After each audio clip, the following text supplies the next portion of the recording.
والله يا صديقي انا متلخبط، انا مش عارف افرح ولا ازعل. متصدر الدوري الانجليزي بفارق 6 نقاط مع مباراة مؤجلة، متصدر دوري الابطال بالعلامة الكاملة، وكمان اقوى خط دفاع، منظومة لعب قوية وبتكسب حتى لو انت سيء في الماتش، بتخلص اي مباراة حتى لو كنت كسبان من فريق كبير، بتفكر في اللي بعدها وبتنسى اللي فات خلاص وبتفكر في الجديد. شخصية قوية لفريق اكتسبها من مدرب عبقري وتفوق لبعض العناصر، والشخصية دي هي اللي ظهرت ضد برينتفورد وكسبتنا الماتش في البلاس 90. ولكن يا صديقي اللي لخبطك ان النهارده لغاية دلوقتي انت ما عملتش اي صفقة ولا حتى قدرت ان انت تجدد لاحد اعمدة الفريق اللي واضح جدا ان هم هيمشوا بنهاية الموسم. كلام كتير يا صديقي ممكن نتكلم فيه النهارده في حلقة ركن الانفيلد، بس الاول تعمل اللايك الجميل بتاعك وتعالى نتكلم سوا مع بعض. هنتكلم الاول في لمحه سريعه عن اللي حصل في مباراه برينتفورد، المباراه اللي كانت قويه جدا بالنسبه للفرقتين، وكان في ضغط كبير قوي من ليفربول وبرينتفورد لان الاثنين كانوا عايزين يطلعوا بالثلاث نقط بتوع الماتش. طبعا برينتفورد كالعاده بدات تهاجم من بدايه المباراه، ولكن ضغط ليفربول الكبير اللي كان بيوصل لمناطق جزاء برينتفورد خلى ارني سلوت يشكل منظومه هجوم قويه على برينتفورد، وكان في ضغط كبير قوي من لاعبي ليفربول وتفوق واضح في اغلب المباراه للاعبي ليفربول. ولكن التوفيق ما كانش حليف ليفربول في الماتش ده، لان طوال ال 90 دقيقه كان في تسديدات كتير جو من جانب الفريق ضد برينتفورد، ولكن ما كانش فيه اي اهداف خلال ال 90 دقيقه. اي نعم سلوت تفوق بشكل كبير في المباراه على توماس فرانك، ولكن توماس فرانك برضو كان ليه جولات كويسه جو في المباراه لانه مدرب عبقري ويستاهل اللي هو فيه. وكمان بعد المباراه لما اشاد بليفربول وقال ان هم اقوى فريق في اوروبا، رد ارني سلوت على تصريحه وقال ان الكلام ده شهاده يعتز بيها لانه طلع من مدرب كبير زي توماس فرانك، وكمان اشاد بدوره في المباراه وقال انه قدم مباراه كويسه، ولولا بس ان المعجزه داروين نونيز خلص الماتش كان ممكن الماتش ده ينتهي بالتعادل بين الفريقين. ليفربول اهدر فرص كبيره جوه في المباراه، وده يبين لك تفوق ارني سلوت التكتيكي اللي قدر يوصل لاعيبه ليفربول لمرمى برينتفورد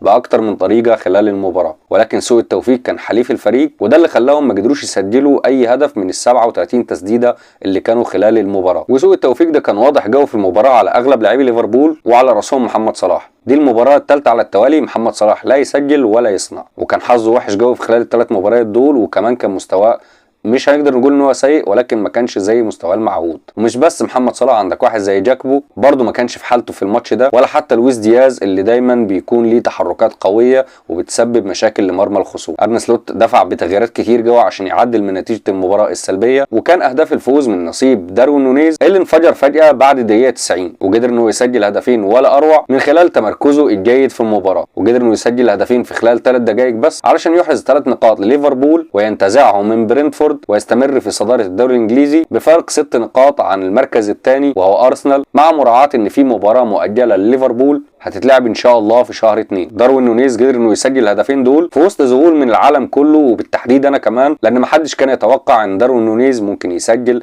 هدف او 2 في مباراة زي دي ويخلصها للفريق علشان يستمر في الصدارة. المباراة كانت قوية ما بين الفرقتين، وبرينتفورد كان ند قوي لليفربول، ولكن في النهاية قدر ارني سلوت انه يتفوق من خلال منظومة لعب قوية بغض النظر عن سوء حال الفريق. ولكن كان في لاعب زي داروين نونيز ومواقف كتير زي كده ومباريات كتير زي كده بيطلع فيها لاعب من العدم يقدر ان هو يخلص لك اي ماتش، وده اللي بيميز ليفربول السنه دي مع ارني سلوت، وده اللي بيدينا سنه امل وسنه تفاؤل كمشجعين الفريق ان في امل على المنافسه لنهايه الموسم على كل البطولات. اما بالنسبه بقى للانتقالات فطبعا كالعاده لا جديد يذكر ولا قديم يعاد. احنا لغايه دلوقتي وباقي اقل من 10 ايام على نهايه سوق الانتقالات الشتويه، الفريق ما عملش اي صفقه وما عملش اي تدعيم للتشكيله الاساسيه او حتى التشكيله الاحتياطيه علشان نقدر نستمر في الصداره ونستمر في المنافسه على البطولات. لما تبص على الفرق المنافسه، الفرق اللي بتنافسك في الدوري الانجليزي، هتلاقي ان ارسنال بيعمل صفقات، والسيتي طبعا عمل صفقات كتير منهم مرموش اللي بنبارك له على انتقاله لفريق قوي زي السيتي، ده غير تشيلسي اللي اكيد هيعمل صفقات،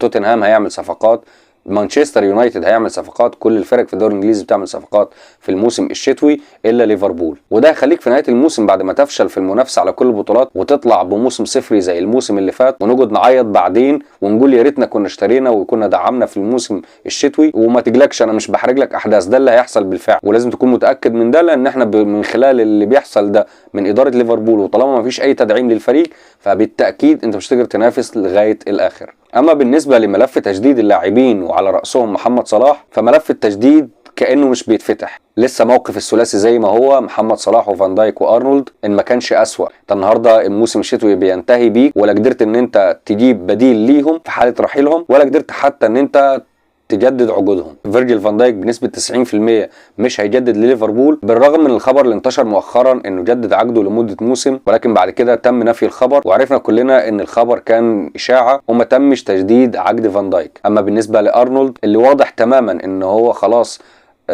هيروح لريال مدريد في نهايه الموسم، لانه رافض تماما التجديد لليفربول، ولكن واضح جو سوء تعامل اداره الفريق في ملف تجديد ارنولد. وارنولد خلاص بنسبه كبيره جو هيكون في ريال مدريد الموسم الجاي، بغض النظر عن العرض الرسمي اللي قدمه ريال مدريد لشراء ارنولد من ليفربول واللي كان ب 20 مليون يورو بس. اما طبعا الموضوع اللي شاغل كل الراي العام الرياضي العالمي وهو تجديد محمد صلاح، الموضوع لغايه دلوقتي ما حصلش فيه اي جديد، ولغايه دلوقتي ما فيش اي تواصل رسمي ما بين وكيل اعمال محمد صلاح وهو رامي عباس بينه وبين اداره ليفربول. حس خلاص ان اداره ليفربول مش عايزين يجددوا لمحمد صلاح تاني، ومش واثقين في اداء ومستوى محمد صلاح لموسم او 2 أو 3 قدام. اي نعم الفتره اللي فاتت احنا كنا عارفين ان اداره ليفربول عايزه تجدد لمحمد صلاح بعقد 2 سنين بس، ومحمد صلاح عايز يجدد العقد ب3 سنين. كنا قلنا راينا قبل كده في الموضوع ده، واتمنى يا صديقي كمان انت تشاركني رايك في التعليقات. هل محمد صلاح يستحق ان هو ياخد عقد بمده 3 سنين ولا يكفيه 2 سنين بس؟ اللي بيزود الطينه بله اكتر في موضوع تجديد محمد صلاح ان العروض بدات تنهار على صلاح، والعروض بدات تيجي من كل حته.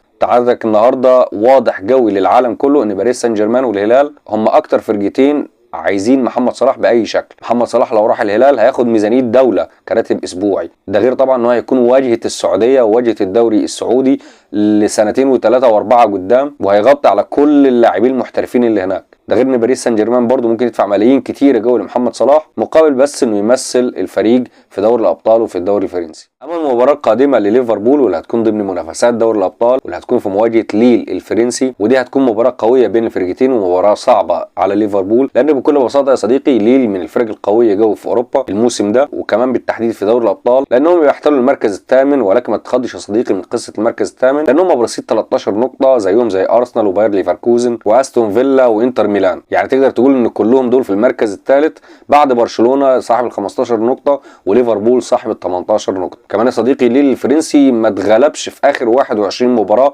في كل البطولات ما بين التعادل والفوز، وكان في مباريات قويه جو ما بين الدوري الفرنسي ودوري الابطال. فاعتقد المباراه دي هتكون صعبه على ليفربول، ولكن في النهايه انا اتمنى فوز الفريق واستمراره في صداره دوري الابطال بالعلامه الكامله. ولغايه هنا يا صديقي نكون في حلقه سريعه بس اتكلمنا فيها عن اللي حصل على ليفربول الاسبوع اللي فات واللي حصل خلال الاسبوع ده كله بالنسبه لسوق الانتقالات، ولمحه سريعه عن المباراه اللي جايه اللي هتكون ضد ليل اللي هتكون النهارده ان شاء الله في منافسات دوري الابطال. اتمنى الفوز لليفربول والاستمرار في صداره دوري الابطال والاستمرار في العلامه الكامله، وكمان استمراريته في اقوى دفاع في البطوله. لو عجبك الفيديو يا صديقي اتمنى ان انت تعمل لايك وتعمل اشتراك للقناه وتفعل كمان زر الجرس عشان توصلك حلقات ركن الانفيلد اول ما تنزل. واتمنى يا صديقي كمان ان انت تقول لي رايك في التعليقات عن كل حاجة انت شفتها معايا في الحلقة هنا، وتقول لي رأيك كمان هل المحتوى عجبك ولا لا.